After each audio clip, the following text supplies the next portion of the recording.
नमस्कार. जवळपास महिनाभराच्या खंडानंतर लोकसत्ता दृष्टिकोनमध्ये आपलं पुन्हा एकदा सगळ्यांचं स्वागत.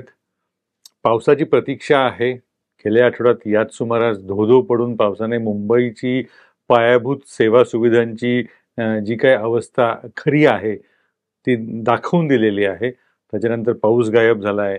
मुंबईतल्या अत्यंत आलिशान अशा अतिशय महत्त्वाच्या अशा मेट्रो स्थानकामध्ये पाणी जमवून दाखवून पावसाने पुन्हा एकदा मुंबईत करून दाखवलेलं आहे. आणि या पार्श्वभूमीवर पुन्हा एकदा आपण दृष्टिकोनमध्ये एकमेकांसमोर आलेले आहोत.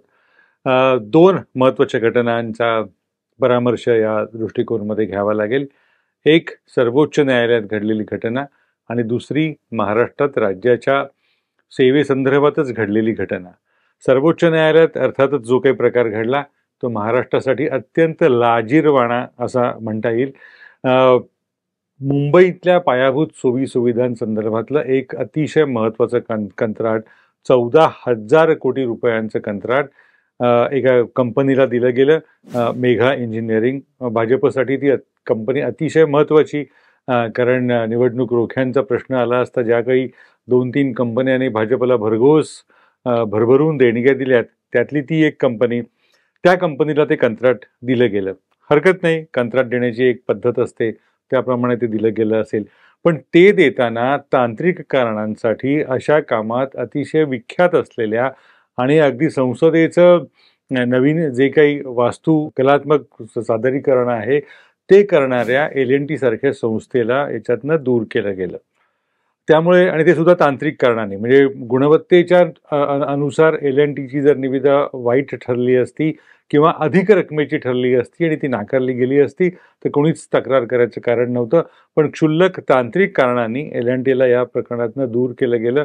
साहजिकच दुखावलेल्या L&Tनं न्यायालयात धाव घेतली. मुंबई उच्च न्यायालयातला निकाल कंपनीच्या विरोधात लागला आणि सर्वोच्च न्यायालयात त्याला आव्हान दिल्या गेल्यानंतर थेट सरन्यायाधीश भूषण गवई यांनी MMRDAची, म्हणजे महाराष्ट्राचं एक अत्यंत महत्त्वाचं प्राधिकरण, म्हणजे मुंबईच्या सर्व उपनगर क्षेत्रातील पायाभूत सुविधांच्या उभारणीची जबाबदारी जिच्याकडे आहे त्या यंत्रणेची शब्दशः लाज काढली.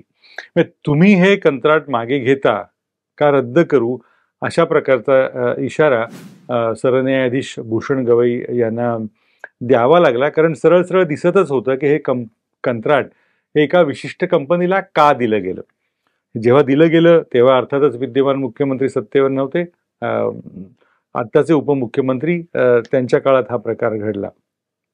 तर जेव्हा हे प्रकरण पुन्हा एकदा सुनावणीला आलं सोमवारला गेल्या आठवड्यामध्ये, तेव्हा महाराष्ट्र सरकारच्या वतीनं अशीच छान छाती ठोकपणे असं सांगितलं गेलं की नाही, आम्ही अत्यंत योग्य निर्णय घेतलेला आहे आणि L&Tला जे काही कंत्राट नाकारलं गेलेलं आहे ते पूर्णपणे न्याय्यपणे योग्य निर्णयाअंतीच तसा कौल संबंधित अधिकाऱ्यांनी घेतलेला आहे, त्यात काही चूक झालेली नाही.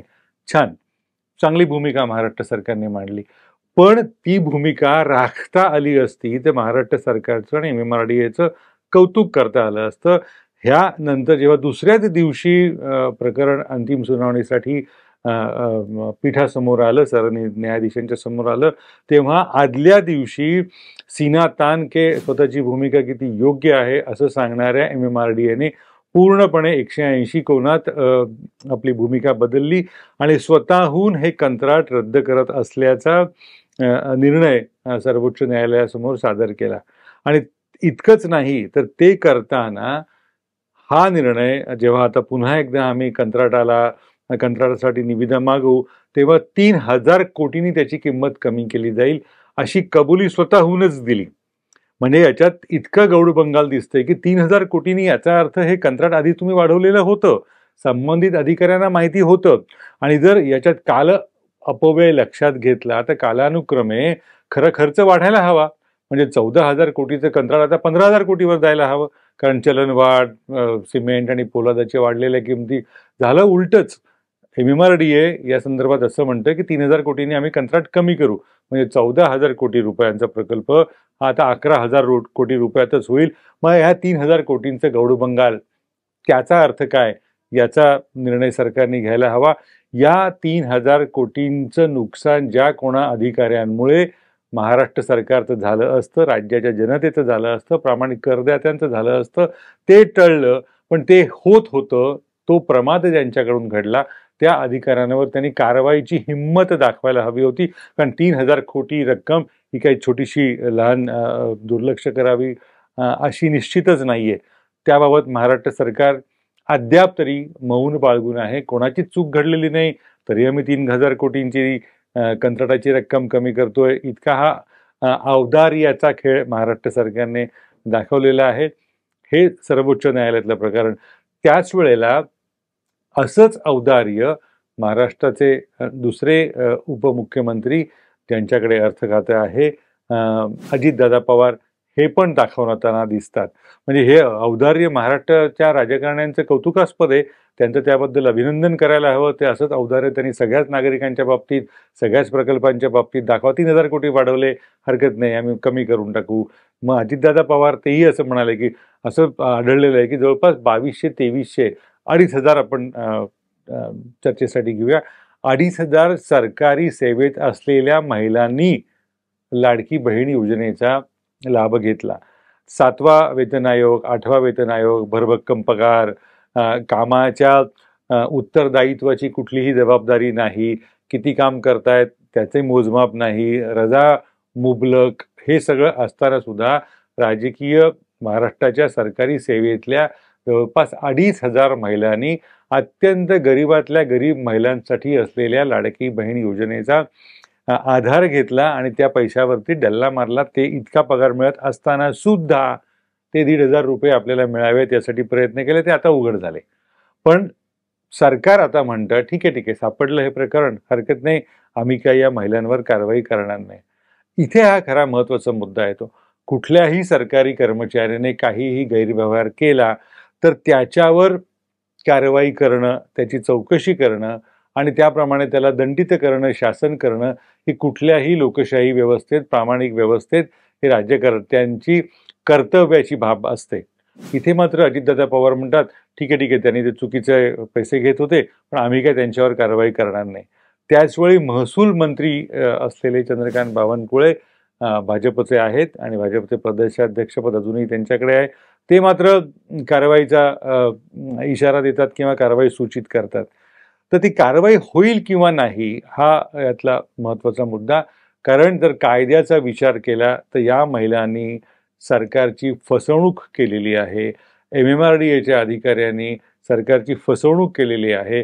2,500 गुणिले 1,500 गुणिले 6-7 महिने जे काही अनुदान त्यांना लाडक्या बहिणींना दिलं गेलं, तितकी रक्कम तुमच्या आमच्या करदात्यांची, आपल्यासारख्या प्रामाणिक करदात्यांची या महिलांना दिली गेलेली आहे. 3,000 कोटी रकमेचा दौलत जादा एका कंत्राटावरती MMRDAने केलेला आहे. अशा वेळेला प्रश्न इतकाच विचारायला हवा आणि तो महाराष्ट्रात विचार करणारे जे कोणी नागरिक असतील त्या प्रत्येकाला पडायला हवा की एवढे मोठे गैरव्यवहार होऊन सुद्धा या कुणावरतीच कारवाई करावी असं सरकारला का वाटत नाही. महिलांनी सरकारी सेवेत असूनही लाभ घेतला, ते चूक आहे हे सरकार मान्य करतं. 3,000 कोटींनी कंत्राट जास्त दिलं गेलं, ही चूक आहे हे सरकार मान्य करतं. पण या दोन्ही चुकांना कुठल्याही ज्या कोणी जबाबदार आहेत त्यांच्यावरती कारवाईची शक्यता महाराष्ट्र सरकार अत्यंत लोकाभिमुख, गतिमान प्रशासन असलेलं आणि महाराष्ट्र आता थांबणार नाही असं आपल्याला ते सांगितलं जातं. असं सरकार या दोन्हीही कारवाईंबाबत जर मौन बाळगत असेल तर त्याच्या मागे निश्चित काहीतरी गौड बंगाल आहे असा निष्कर्ष काढू शकतो. कुणाचे ना कुणाचे तरी काहीतरी हात ओले होणं किंवा भलं होणं या दोन्ही प्रकारात घडलेलं आहे आणि गैरव्यवहार करणारे आणि शासक यांचं काही साटलोटं आहे असा प्रश्न यामुळे निर्माण होऊ शकतो.